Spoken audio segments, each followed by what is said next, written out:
భారతదేశంలో ప్రస్తుతం UGC university grant commission చుట్టూ చాలా వివాదాలు అనేటివి చెలరేగుతున్నాయి. ఈ వివాదాలు ప్రధానంగా రెండు అంశాలపై ఆధారపడి ఉన్నాయి. అందులో ఒకటి 2024లో వచ్చిన ఈ డి రిజర్వేషన్ ప్రతిపాదనలు. రెండవ వివాదం 2026 జనవరిలో విడుదలైనటువంటి ఈక్విటీ నిబంధనలు. వీటిని మనలాంటి సామాన్యులు అర్థం చేసుకునే విధంగా మాట్లాడుకుందాం. యూజీసీ ఇటీవల ఉన్నత విద్యా సంస్థలలో ఉన్నటువంటి ఈ కుల వివక్షను అరికట్టడానికి మరియు నియామక ప్రక్రియను పారదర్శకంగా చేయడానికి కొన్ని మార్గదర్శకాలను విడుదల చేసింది. నెంబర్ 1 వచ్చేసి ఈక్విటీ కమిటీలు. ప్రతి కాలేజీ మరియు ప్రతి యూనివర్సిటీలో ఈ ఈక్విటీ కమిటీలు అని చెప్పేసి ఒక కమిటీని ఏర్పాటు చేయాలి. ఈ కమిటీలో ఎస్సీ, ఎస్టీ, బీసీ మరియు మహిళా ప్రతినిధులు తప్పనిసరిగా ఉండాలి. క్యాంపస్ లో ఎవరి మీదైనా కుల వివక్ష అనేది జరిగితే వీరు 24 గంటల్లో స్పందించేలా ఉండాలి. దాంతో పాటు ఈక్విటీ స్క్వాడ్స్.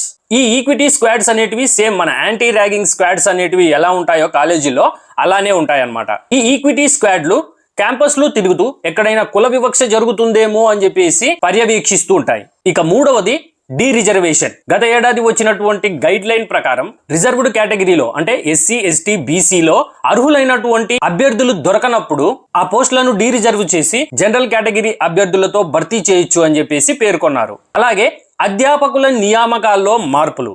కేవలం మార్కుల ఆధారంగానే కాకుండా బోధనా నైపుణ్యం మరియు ఇతర ప్రతిభను గుర్తించి టీచర్లను ఎంపిక చేసేలా కొత్త రూల్స్ తీసుకొచ్చారు. ఇప్పుడు యూజీసీ తెచ్చినటువంటి ఈ నిబంధన మరియు దాని ఉదాహరణ ఎలా ఉంటుందో చూద్దాం. మొదట నియామకాల సడలింపు. ఒక యూనివర్సిటీలో ఒక ఫిజిక్స్ ప్రొఫెసర్ పోస్ట్ అనేది ఎస్సీ కేటగిరీ వ్యక్తికి కేటాయించబడింది అనుకుందాం. ఆ ఎస్సీ కేటగిరీకి సంబంధించినటువంటి వ్యక్తులలో సరైన అభ్యర్థులు దొరకకపోతే పాత పద్ధతిలో అయితే ఆ పోస్ట్ అనేది ఖాళీగానే ఉంచేవారు. కానీ ప్రస్తుతము దాన్ని డి రిజర్వ్ చేసేసి ఆ ఎస్సీ కేటగిరీకి సంబంధించినటువంటి ఫిజిక్స్ ప్రొఫెసర్ పోస్ట్ ని జనరల్ కేటగిరీ వ్యక్తితోటి భర్తీ చేస్తారన్నమాట. వివక్షపై ఫిర్యాదు. ఒక దళిత విద్యార్థికి తనకి ల్యాబ్ మార్కులు తక్కువ వేశారు అని భావిస్తే ఆ విద్యార్థి నేరుగా ఈక్విటీ హెల్ప్ లైన్ కి కాల్ చేయవచ్చు. అప్పుడు ఈ ఈక్విటీ కమిటీ అనేది 15 రోజుల్లోపు విచారణ పూర్తి చేయాలి. నియామక అర్హత.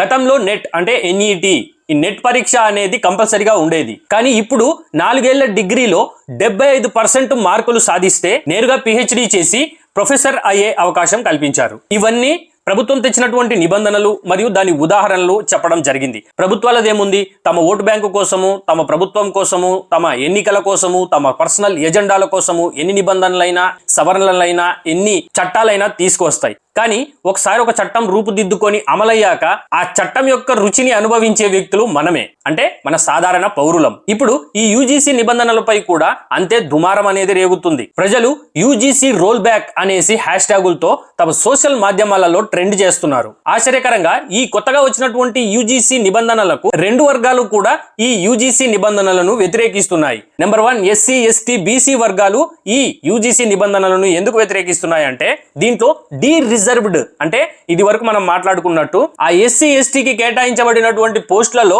అర్హులైన అభ్యర్థులు దొరకలేదు అని చెప్పేసి ఆ సాకుతోటి జనరల్ కేటగిరీ అభ్యర్థితో భర్తీ చేస్తారు అని చెప్పేసి దీన్ని డి రిజర్వేషన్ గా చూస్తున్నారు. అంటే రిజర్వేషన్లను హరించడంగా ఈ ఎస్సీ, ఎస్టీ, బీసీ వర్గం వారు భావిస్తున్నారు. అందుకని దీన్ని వ్యతిరేకిస్తున్నారు. అయితే కేంద్ర ప్రభుత్వం కూడా మేము ఎటువంటి డి రిజర్వేషన్ అనేది చెయ్యము అని చెప్పినా కూడా ఆ గైడ్ లైన్స్ లో డి రిజర్వేషన్ అనే పదం ఉండటాన్ని వ్యతిరేకిస్తున్నారు. ఇకపోతే జనరల్ కేటగిరీ ప్రజల అభ్యంతరం. వీరి అభ్యంతరం ఏంటంటే 2026లో తీసుకొచ్చినటువంటి ఈక్విటీ రూల్స్ వల్ల తమ కెరీర్లు, తమ జీవితాలను దెబ్బతింటాయి అని చెప్పేసి వీళ్ళు భావిస్తున్నారు. ఎందుకంటే ఇందులో కేవలం ఎస్సీ, ఎస్టీ, బీసీ కులాల వారిని మాత్రమే చేర్చారు. దీంట్లో జనరల్ కేటగిరీ వ్యక్తులను చేర్చలేదు. అంటే రేపొద్దున ఈ ఎస్సీ, ఎస్టీ, బీసీ సామాజిక వర్గాలకు సంబంధించిన వారు ఎవరైనా ఈ జనరల్ కేటగిరీ వ్యక్తుల మీద తప్పుడు కేసులు, తప్పుడు ఫిర్యాదులు చేసి తమ జీవితాలను నాశనం చేసే అవకాశం ఉంది. అంతేకాకుండా ఒకవేళ ఈ ఎస్సీ, ఎస్టీ, బీసీ సామాజిక వర్గాలకు సంబంధించినటువంటి వారు ఎవరైనా వాంటెడ్లీ అంటే ఈ ఎస్సీ, ఎస్టీ అట్రాసిటీ కేసులలో ఎలాంటి అవకతవకలు జరుగుతుంటాయో మీ అందరికీ బాగా తెలుసు. ఎవరి స్వార్థం, ఎవరి రాజకీయ ఉపయోగం వారిది.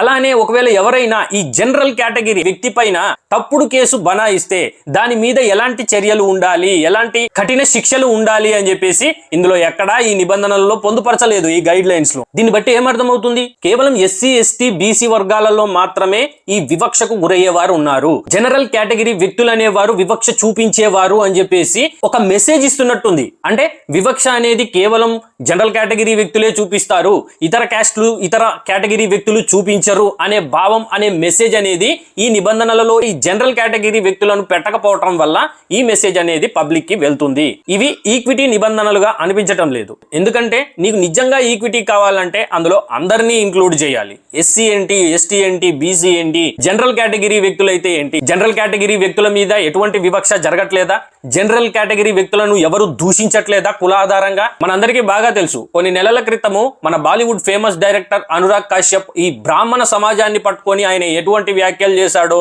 మరియు ఇలాంటి ఎంతో మంది హై పొజిషన్ లో ఉన్నటువంటి వారు, డైరెక్టర్లు కావచ్చు, యాక్టర్లు కావచ్చు, రాజకీయ నాయకులు కావచ్చు, యాక్టివిస్టులు కావచ్చు, వీరిలో చాలా మంది బ్రాహ్మణ సమాజాన్ని ఎలాంటి వ్యాఖ్యలు చేస్తున్నారో మీరు ఒకసారి గూగుల్లోకి వెళ్ళి సెర్చ్ చేసుకోండి. అంటే బ్రాహ్మణ సమాజం ఈ జనరల్ కేటగిరీ వ్యక్తులు వివక్ష చూపించేవారు, ఓబీసీ ఎస్సీ ఎస్టీ కేటగిరీకి సంబంధించినటువంటి వర్గాల వారు వివక్షకు గురవుతున్నవారు.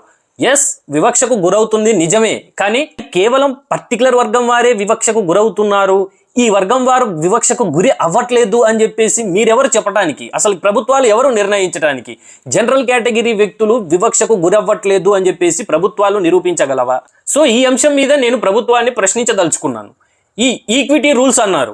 ఈక్విటీ అంటే సమానత్వం, సమానత్వం అంటే అందరూ ఉండాలి. మరి అందరూ ఉండాలన్నప్పుడు ఈ జనరల్ కేటగిరీ వ్యక్తులను అందులో నుంచి ఎందుకు తీసేశారు? పెట్టండి, జనరల్ కేటగిరీ వ్యక్తుల పైన కూడా కులాధారంగా వివక్ష చూపించిన వారిపై కఠిన చర్యలు తీసుకుంటాము అని చెప్పేసి అందులో ఒక గైడ్ లైన్ యాడ్ చేయండి. సో ఈ విషయం మీదనే చాలా మంది జనరల్ కేటగిరీ వ్యక్తులు అభ్యంతరం వ్యక్తం చేస్తున్నారు. యాజ్ ఏ ఓబీసీ కేటగిరీ వ్యక్తిగా ఈ విషయంలో నేను కూడా ఈ జనరల్ కేటగిరీ వ్యక్తులతో నిలబడతాను. కులాధారంగా తప్పుడు ఫిర్యాదులు అనేటివి చేసే వారిపై ఎలాంటి కఠిన శిక్షలు ఉంటాయి అనేసి ఇందులో పొందుపరచలేదు, అది కూడా పొందుపరచాలి అని చెప్పేసి డిమాండ్ చేస్తున్నారు.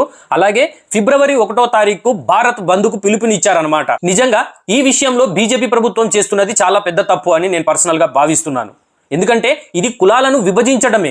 యూనివర్సిటీల్లో ఆల్రెడీ ఎలా ఉంటుందో మీ అందరికీ బాగా తెలుసు. అలాంటి దగ్గర పర్టికులర్ కులాల వారిని పక్కకు పెట్టి ఇంకొక కులం వారిని పక్కకు పెట్టి వీరు 24 గంటలు వివక్ష చూపించేవారు, వీరు 24 గంటలు వివక్షకు గురవుతున్నవారు అని చెప్పేసి మీరే విభజనలు అనేటివి క్రియేట్ చేసి మళ్ళీ దీనికి ఈక్విటీ అని పేరు పెట్టడము, ఇది గత 70 సంవత్సరాలలో మనం చూస్తూనే ఉన్నాం. కానీ బీజేపీ ఎన్డీఏ కూటమి తరపు నుంచి కూడా ఇలాంటి చట్టాలు రావటం, ఇలాంటి నిబంధనలు రావటం అనేది నిజంగా ఆశ్చర్యకరం అన్నమాట. కేంద్ర ప్రభుత్వం కూడా ఈ నిబంధనల గురించి ఒక సపరేట్ ప్రజా అభిప్రాయాలు తెలుసుకోవడానికి ఒక కమిటీ వేసింది అని చెప్పేసి వార్తలు వస్తున్నాయి. తర్వాత ప్రభుత్వం అనేది ఏం చేయబోతుంది అనేసి మనం భవిష్యత్తులో చూడాల్సిందే. సో ఇది ఫ్రెండ్స్ ఈ రోజు నా వీడియో. మీ అందరికీ నచ్చినట్లయితే నా వీడియోని లైక్ చేయండి. అలాగే మీ అభిప్రాయాన్ని కూడా కింద కామెంట్ సెక్షన్ లో కామెంట్ చేసి తెలపండి ఫ్రెండ్స్. ఇంకా ఎవరైనా నా ఛానల్ని సబ్స్క్రైబ్ చేసుకుని వాళ్ళు ఉంటే ఖచ్చితంగా సబ్స్క్రైబ్ చేసుకోండి. ఒక మంచి వీడియోతో మళ్ళీ కలుద్దాం.